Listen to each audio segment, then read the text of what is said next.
তো কালকে রাত্রে 9:30 নাগাদ একটা পেট ব্যথা রোগী আমার হাসপাতালে আসে। আমার সিস্টার দিদিমণি বললো ওনার সাথে পেশেন্ট পার্টি বাজে বিহেভ করছে। সাথে সাথে আমি এসে পেশেন্টকে দেখলাম, চিকিৎসা যা যা করলাম। করার পর যখন আমি এডমিশন করাতে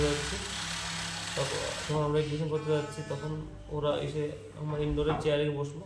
আমি ওনাকে বললাম যে আপনি বাইরে গিয়ে বসুন, আমি বাইরে গিয়ে আপনারা বসুন, আমি পেশেন্টকে ভর্তি করার পর বাকি কথা আমি হাসপাতালের সাথে কথা বলবো। তখন উনি ওনার পরিচয় বিরুল্লাহ নোয়াতিয়া 2023-এর মাতাবাড়ি অ্যাসেম্বলি ইলেকশনে ত্রিপুরাতে প্রার্থী হয়ে দাঁড়িয়েছেন বলে আমাকে পরিচয় দিলেন। আমি ওনাকে বললাম আপনার যাই কথা থাকে কালকে সকালে কথা হবে আপনার সাথে, আর আমি এখন যা কথা শুধু চিকিৎসা যাবতীয় যা কথাবার্তা শুধু ওনার হাজবেন্ডের সাথে কথা বলবো। এই কথাটা বলার পরেই উনি সাথে সাথে ওনার হাতে গাড়ি বা বাইকে একটা চাবি ছিল, ওইটা দিয়ে আমাকে আক্রমণ করে আমার ঘাড়ে লাগে, মাথায় মারলো আর পায়ে লাথি দিল। সাথে সাথে আমি চেয়ারে বসে যাই। সাথে সাথে আমার ড্রাইভার দ্বারা তারা ছিলেন হসপিটালে, অ্যাম্বুলেন্সে, ওরা ওনাকে আটকায়। তারপর ইনিশিয়াল ট্রিটমেন্ট আমার হাসপাতালে একজন ডাক্তারবাবু উনি কোয়ার্টারে ছিলেন, উনি আমাকে চিকিৎসা করলেন। করার পর উদয়পুরে সিটি স্ক্যানার জন্য রেফার করা হয়েছে। ইতিমধ্যে এক্সরে হয়ে গেছে, সিটি স্ক্যান এখন হবে। বর্তমানে কোন হাসপাতালে আছেন? আমি কুমুদ ডিস্ট্রিক্ট হাসপাতালে আছি। স্যার আপনার নাম? আমার নাম ডক্টর সত্যদীপ দাস, আমি গুরজি হাসপাতালে কর্মরত চিকিৎসক। যে বিরুল্লাহ নোয়াতিয়া সে কোনো রিলেটিভ ছিল নাকি? তা আমি বলতে পারি না। ও পেশেন্টগুলোর সাথে উনি আর ওনার ভাই এসছে। পেশেন্টের নাম কি ছিল?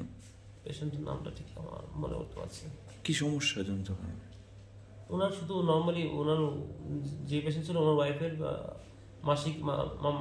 মাসিকের জন্য নর্মাল পেট ব্যথা ছিল, ওইটা উইদিন 2 মিনিট ইঞ্জেকশন দেওয়ার পর ঠিক হয়ে গেছে। ওরা তাও ভর্তি থাকতে চেয়েছিল, আমরা ভর্তি রেখেছি, এডমিশন টিকেট হসপিটালে আছে। মূলত কি কারণে সেই বিরুল্লাহ নোয়াতিয়া আপনার উপর আক্রমণ? যতটুকু আমি বুঝলাম ওনার কথা হয়েছে, যদি উনি আমাকে বারবারই কথা বলেছেন যে যদি উনি ইলেকশন জিততেন তাহলে আমি কি একজন উইনিং এমএলএর সাথে আমি বিহেভ করতাম কিনা।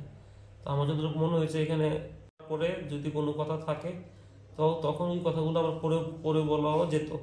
আর তার উপর যেহেতু মহিলা পেশেন্ট, ওনার হাজব্যান্ড ওর সাথে অলরেডি আছে এখানে সাথে, তো আমার ওনার পেশেন্ট ট্রিটমেন্ট রিলেটেড এমন কথা কারোর সাথে মানে ওনার হাজব্যান্ডের পারমিশন ছাড়া ওনার সাথে আমি ডিসকাস করবো আমি প্রয়োজন বোধ করিনি। তাই ওনাকে আমি কিছু বলতে আমি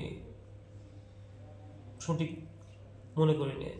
উনি কি আপনার পাশেই চেয়ারে বসেছিল নাকি? আমার চেয়ারে বসেছে। আফটার দ্যাট আমি উঠার বলার পর আমার সিস্টার চেয়ারে বসেছে।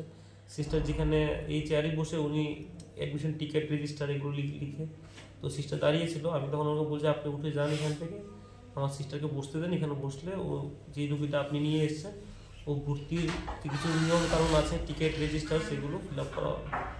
কেন ওনাকে আমি টিকিট রেজিস্টারে চেয়ার থেকে উঠতে বলেছি এই নিয়ে পুরো ঘটনা।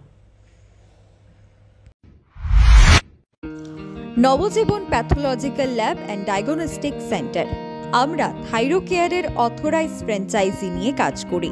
আমাদের এখানে রয়েছেন রাজ্যের বিশিষ্ট বিশেষজ্ঞ চিকিৎসকেরা, রয়েছেন স্ত্রীরোগ বিশেষজ্ঞ ডক্টর অঙ্কিতা ভট্টাচার্য এবং ডক্টর দেবজ্যোতি দেবনাথ, রয়েছেন ইএনটি বিশেষজ্ঞ ডক্টর সায়ন্তন রুদ্রপাল এবং সার্জন অবন্তিকা নাথ, রয়েছেন বিশিষ্ট সুগার স্পেশালিস্ট ডক্টর প্রবীর ধর চৌধুরী এবং তমাল চক্রবর্তী, রয়েছেন বিশিষ্ট doctor Kaushik Nath.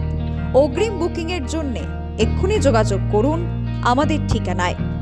Nabajiban pathological lab and diagnostic centre, Sarbadharma mission and Nagerjala.